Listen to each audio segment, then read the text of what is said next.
So yeah, Right. we are indeed beginning our game session with a flashback. Wine. This is what happened sort of as the meeting of the minds began, and when Kreetha and Barnabas and the rest were not quite in there yet. So at some point, I don't remember, it was a few sessions ago, Sven made mention that he wanted to have a conversation with Kreetha and Kreetha's advisor Calder, and with Barnabas present. And as things are beginning to finally settle down, and as people are sort of figuring out their next steps, before this meeting of the minds happens, Sven will once again approach and essentially request an audience. There we go. And he'll say, Lady Regent, I think there are some matters that we should discuss in private, if you have a few moments. We certainly. I should have the car driving past really loud. I should have a few moments, most certainly. And of course, Yes. your primary advisor, Mr. Creed, you should certainly attend as well. I dare you to try and stop me. Quite. If you'll follow me. And he Okay. will lead you sort of into, in the stone tooth spire, there was the throne room, and behind the throne room there was a conference room, and that is where Sven will lead you now. No invisible dwarves underneath the table this time. Can't ever roll it out. And Barnabas will already be there. He's sort of sitting farthest away from the door that you come in, facing you. And it is definitely a larger room than is warranted for such a small gathering. But then again, the excavation efforts are still ongoing. Yeah. So Barnabas? he will stand and sort of give you a bow and wait until others are seated before he sits back down himself. This feels little bit more formal than most of our conversations have been lately. He nods, and Sven says, "Yes, unfortunately, under the circumstances, we wanted to portray that this is more of an official meeting of state leaders rather than simply a group of friends." Very well. My lady, I am happy to serve as your advisor in various matters. I certainly accept. I would not have you enter into these negotiations as the layperson.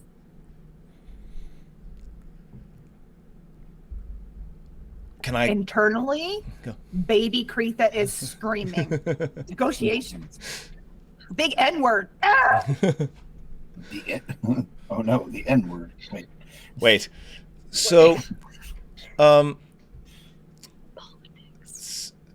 Barnabas will start by saying, "Well, first, how much do you know, Calder? I know you know quite a bit, but Lady Regent, how much do you know about my past and the recent disposition of my clan?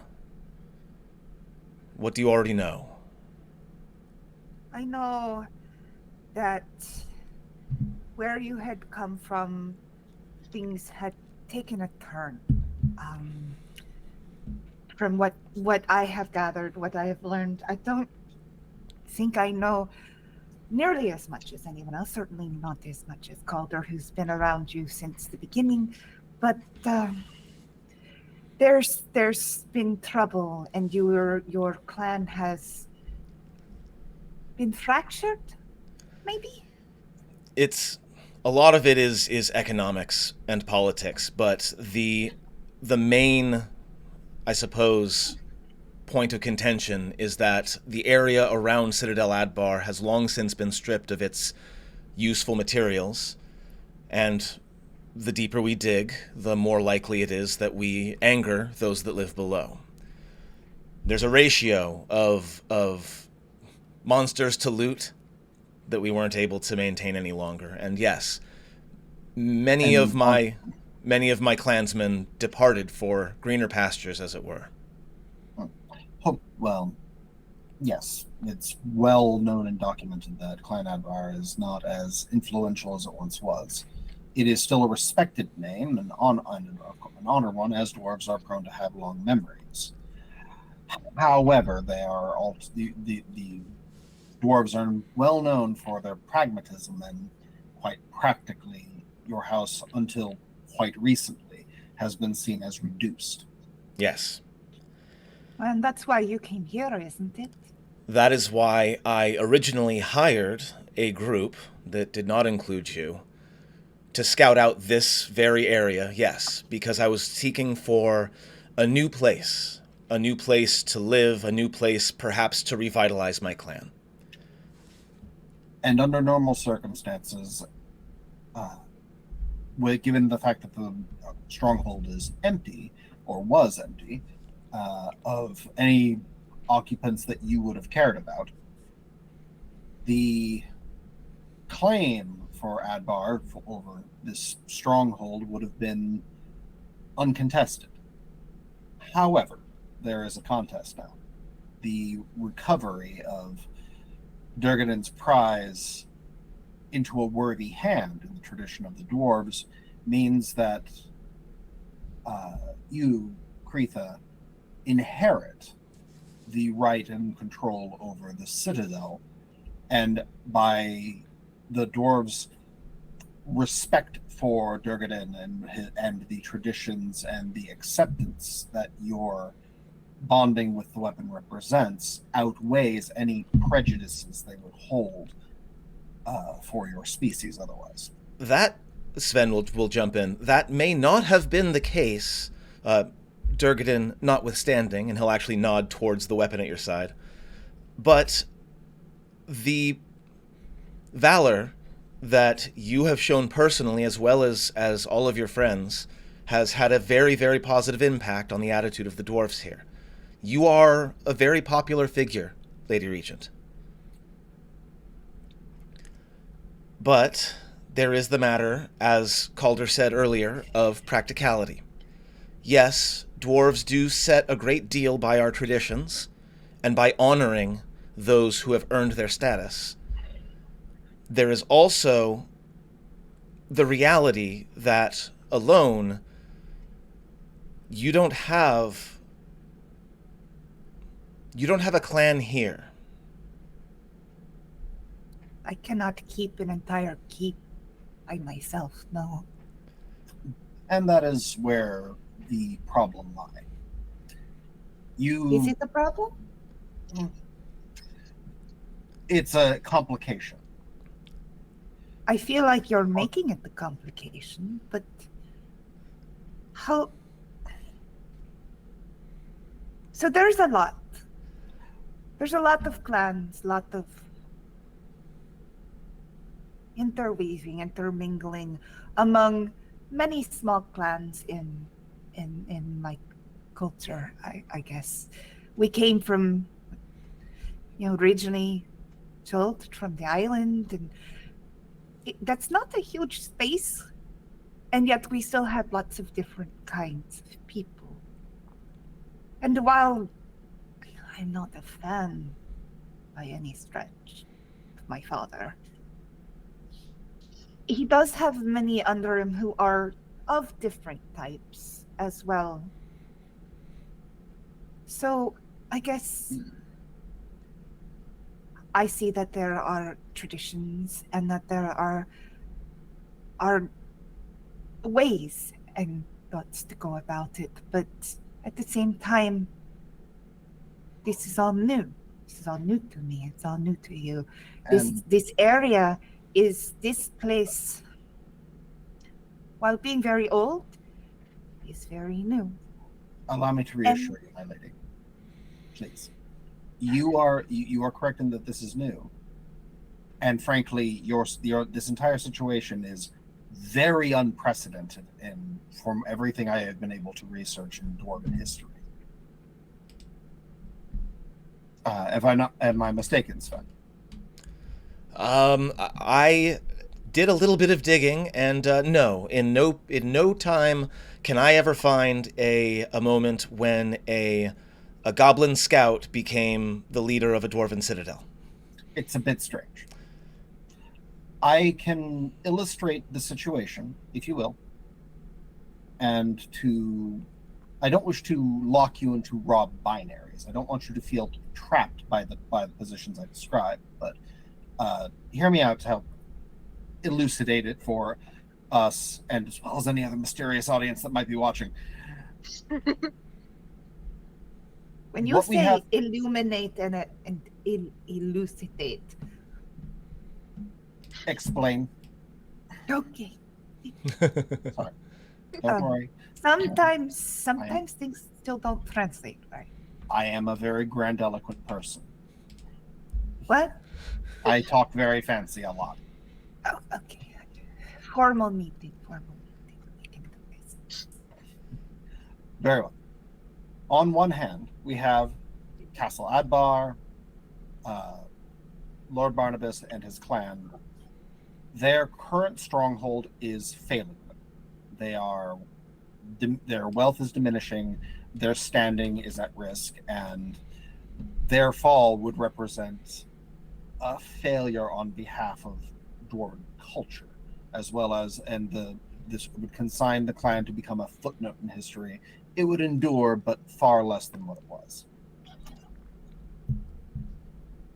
They have this citadel represents to them the chance to reclaim their glory, as well as to bring forth the glory of a once thought fallen dwarven stronghold and dwarven clan, bringing Durgeddin's family and his legacy to the fore of dwarven culture again, bringing wealth, bringing prestige, and saving the Adbar clan from perdition. Beyond that, there is a simple matter of practicality. I am aware, and this was the correct thing to do, but I am aware that while King Barnabas was asleep, General Bonewolf came and made a report directly to the Lady Regent. And while this was correct and proper, some of our scouts might not know whether to report to the Lady Regent or to the King, or to both, or to neither. A chain of command is necessary. And although he does not have much stomach for the role and does not enjoy it as much as he ought to, King Barnabas does have a great deal of experience. Under normal circumstances, Clan Adbar would be well within its rights to seize the Citadel and take its resources. However, yeah, Barnabas starts shaking his head like halfway through that sentence. However, there is a primary complication with Durgeddin. There are other complications to be certain. But it is well known that above all things, and most things, dwarves care a great deal of their history and their ancestors. To offend the ancestor is one of the most grievous insults a dwarf can levy. So to disrespect you would be to disrespect Durgeddin, and that's placed something of a paradox. There is a sort of an exaggerated stage whisper from the weapon at Kreetha's belt to Kreetha, and it's going to say loudly, whisperingly in Dwarven, "Is it not considered rude to speak of someone while they are in the room in the third person?" Yeah, is that? Durgeddin I don't here. know the cultures of this century. Durgeddin is here, so I understand Yeah. treating me as Durgeddin in some way, but I am not Durgeddin. Yes. Clank. Yes, of course. He can And speak for himself as well, and I would very much prefer him to.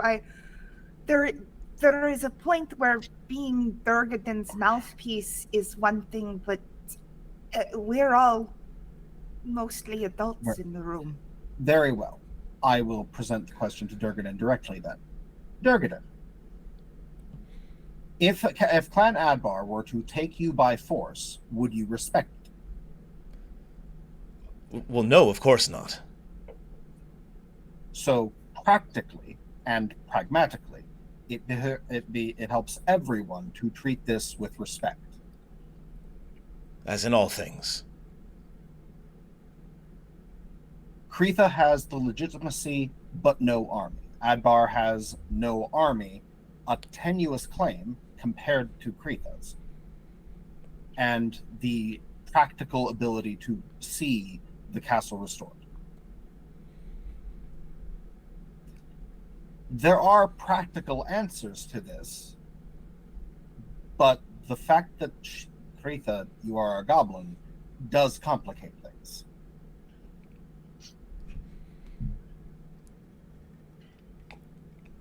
Yes, that complicates many things. I suppose what we're asking in general is, do you want to continue to be in charge, or do you want to be able to go back to adventuring and creating? Whichever you prefer. A great deal will hinge upon what you desire. For yourself, Durgeddin, and the Stone Tooth. I mean, to be fair, I never wanted to be in charge. It was just kind of thrown at me. But I will say, having spent time here at the Forge during all of this that's been happening, I don't think I could. I think that I enjoy adventuring. It's a lot of fun. It's been one of the best times, even with some of the worst times. Despite himself, Barnabas is nodding to himself. But I don't know if I could at this point justify it to myself and others. I mean... And there, you and I agree. There is a point that you and I can both understand very well. I think you all know me well enough by now to know that I would rather be out there swinging an axe than sitting in here giving audiences. But I think... The crown is a very pretty hat, but it is heavier than it looks. Yes. And I think I know what you mean when you say perhaps it's time to remain and not adventure for a time. Times are too difficult right now. Well, and part of it is that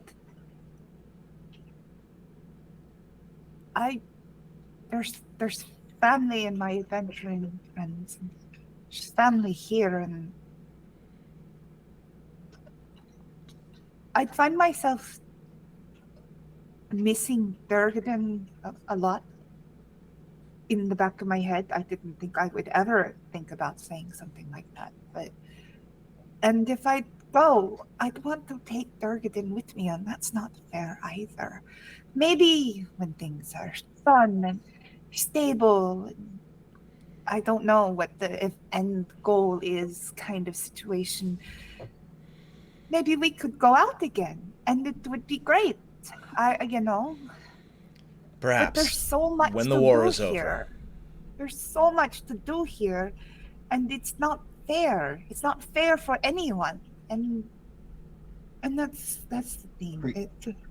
Kreetha, I promise you, here, before Durgeddin, before Barnabas, before Sven, before any of the gods that you believe in, tell me what you want, and I will do everything that I can to advise you and to get it to you. I want us all to be safe.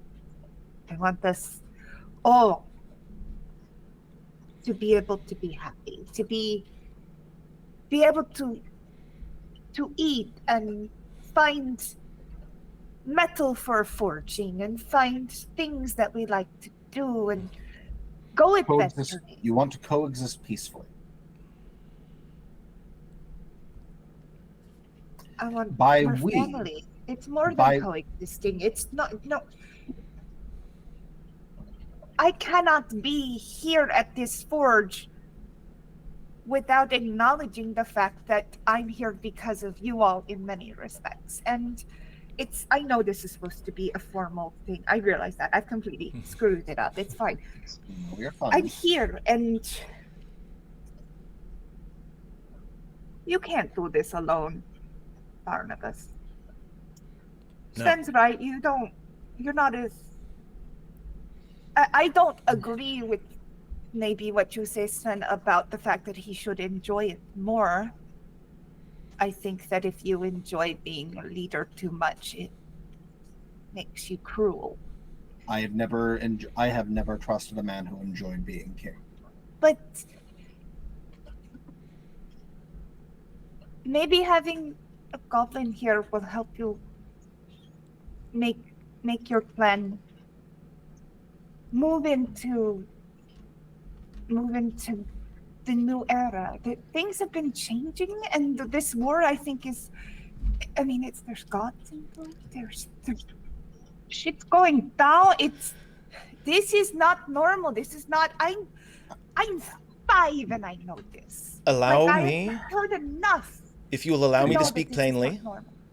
Yes, always. I'd prefer it. what we propose is that King Barnabas become the official head of state within the Citadel, and that his clan become the legal and rightful occupants of the Stone Tooth, and that you and Durgeddin, assuming you both agree, would continue on not only as the master and mistress of the forge, but also as the most trusted advisor to the king, and and as essentially second in command. That is our proposal. Might I offer a legal and workable compromise that should satisfy all sides equitably and would allow us the degree of flexibility going forward? Go on. I would suggest that, my lady, ask Clan Adbar to buy it. Buy it. Buy the castle, buy the forge, buy everything. Purchase it from you. Barnabas is nodding again, actually. Under prices and conditions that you as regent can levy, such as, say, the permission of goblinoids, goblinoids under conditions, flying certain clans, flying certain colors, whatever, to pass through to pass through its walls as an open border. They can become citizens. They can join this. They may join the citizenry and become citizens of the clan.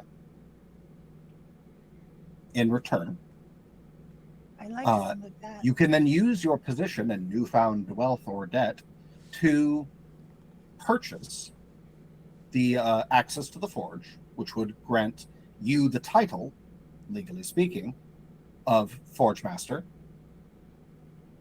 allow you to appoint whomever the fuck you wish to become your assistants, to become its leadership. You are bound and determined to turn everything I learned as a youngling on its head, aren't you, Calder? Oh God, yes. I find these terms acceptable. That is something I find, because my family now is made of so many different kinds of people. I do find myself very... I don't like the thought of closing it off to just dwarves, and I know that's going to be hard, but I like the idea of perhaps you don't have that large of a clan. You have Calder's expression is very much softening. He's like, "Oh my God, she's just great." It doesn't have to be all dwarves. I mean, look at you. Look at how much it's changed just now. Look at you and Echo. I will point I will point out that for all our successes in this place, all of it has been won without dwarven hand today. So with the yes, exception of the most recent crisis, the entire reason we have everything we have is because of Kreetha. I would say that definitely a condition would be Requirement the of more. understanding of being able to have others come in and, there'd be, I suppose, conditions and things, yes, but the ability to work their way towards citizenship without being a dwarf. To become Or a more being cosmopolitan. Possibly another kind of dwarf. I don't know. Just the idea that this is. I like this space becoming like that. It reminds me of the city. It reminds me of. So it seems that a requirement of purchase would be for Castle Adbar to guarantee an open border to non-dwarves with permissions to come to the city, enact trade, become citizens, and while may not necessarily join the dwarven clan, certainly become citizens of the Stone Tooth. Such a thing will open up many opportunities. It will close off others. And the prospect of it being a purchase and conditions of the purchase should allow the traditionalists among dwarven kind to swallow the concepts. Well, perhaps you and I at some point should sit down and iron out the details, since a written contract will of course be necessary. But is that acceptable to you, Durgeddin? Durgeddin kind of there's like a hum in the air, and he says, as long as we are able to continue to create that which protects those close to us, then I follow whatever the Lady Regent decides. Lady Regent, is this concept acceptable to you? Yes, I think it is very acceptable. Very well. Myself, Sven, and others will iron out specific details of the contracts at a later point, and you yourself and Barnabas will have final review. Yes, I do want to say one thing. And she gets up from the table, she walks around to Barnabas, she reaches down and takes his hands, which is hilarious because even being a dwarf and being not that much bigger than her, his hands are huge. There's tiny ass hands. She says, "This is a purchase between family."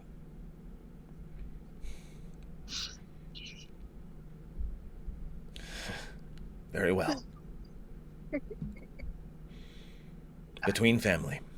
It does mean that you'll be getting the family discount, Barnabas. I would take that as a tremendous compliment. You are he says, I know nothing else. you are an incredible person, Kreetha. You can say that if you like, but I will just go with the fact that I'm glad to be a person now. It does help that it's true. Now, with that out of the way, we still have so much other things.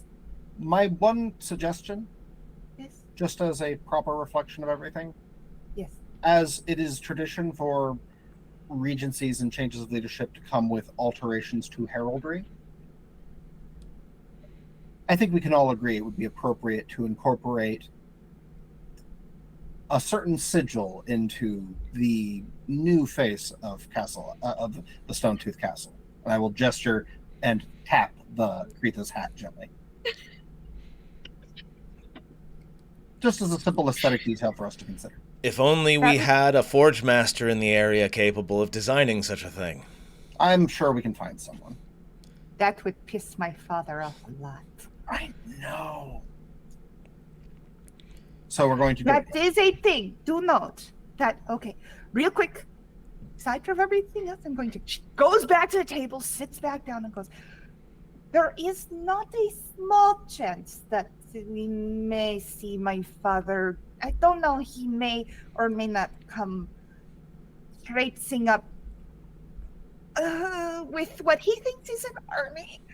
We should definitely, if we get a chance, maybe send some of our own spies down there to check, because while I don't think that he could do anything that could be considered completely devastating, in the middle of war, he could possibly damage things. Dwarves have learned centuries ago not to underestimate a clan of goblins with a grudge. Yes. So, yes. One does not need an army to wreak havoc. They're very mad.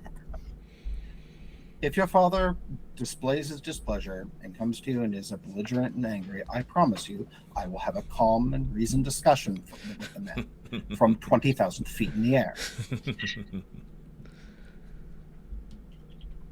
I just want to make sure that they don't, because let's not forget, they managed to get in while we were still keeping things I don't doubt that they have the ability to slip in, even with our guards at their height. I refuse to believe that that if he is standing before us and threatening us, he has a chance in hell. No, but I just want us to all realize that there is chances for mischief, and at this point in time, we don't have as much tolerance for mischief. But until such time as the contract is finished, you are still the Lady Regent of the stone of this wondrous castle under the protection of Clan Advar. Yes. Is that still correct? I'm yes. sure.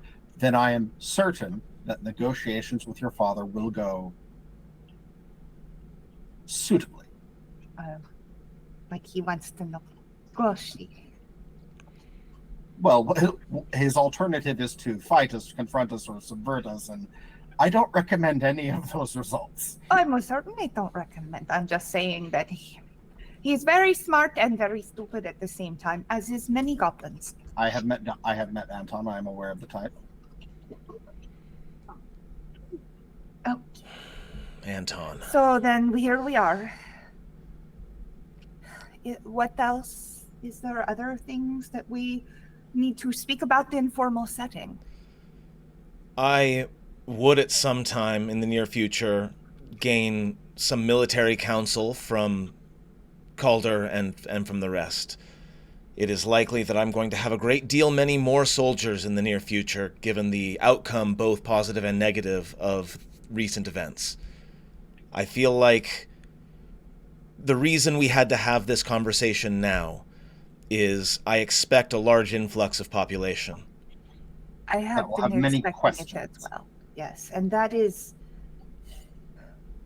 I have to say, we definitely need to figure out the best advisors to deal with the large influx. Barnabas will. Kreetha, Barnabas will go ahead and stand up. Kreetha, I you're am the regent. regent, You may delegate to whomever you want. I have learned that word. Yes. In fact, So, but we need to find the right people. Like, who do we know that can handle? I don't know. I believe all the greatest minds that we know are gathering now out in the main room. So perhaps we can go and join them, and they can be our advisors. We have a great many allies these days, for which I'm incredibly grateful. Shall we call this business concluded? Durgeddin? His presence is there in the back of your mind, as always. Are we concluded? You just get a waiting feeling. He doesn't say anything. So she drops him back on. And as you come into the meeting of the minds, everyone stands. And Kreetha says something along the lines of, "Oh no, you don't need to stand for me." And that will phase us back into that conversation that we had last session. So that's that scene done and dusted. At one point, Calder got freaked out with the appearance of a strange new human in the room, and a tiny frog turned into a giant lizard man. You know, if you want to see, just watch the last VOD.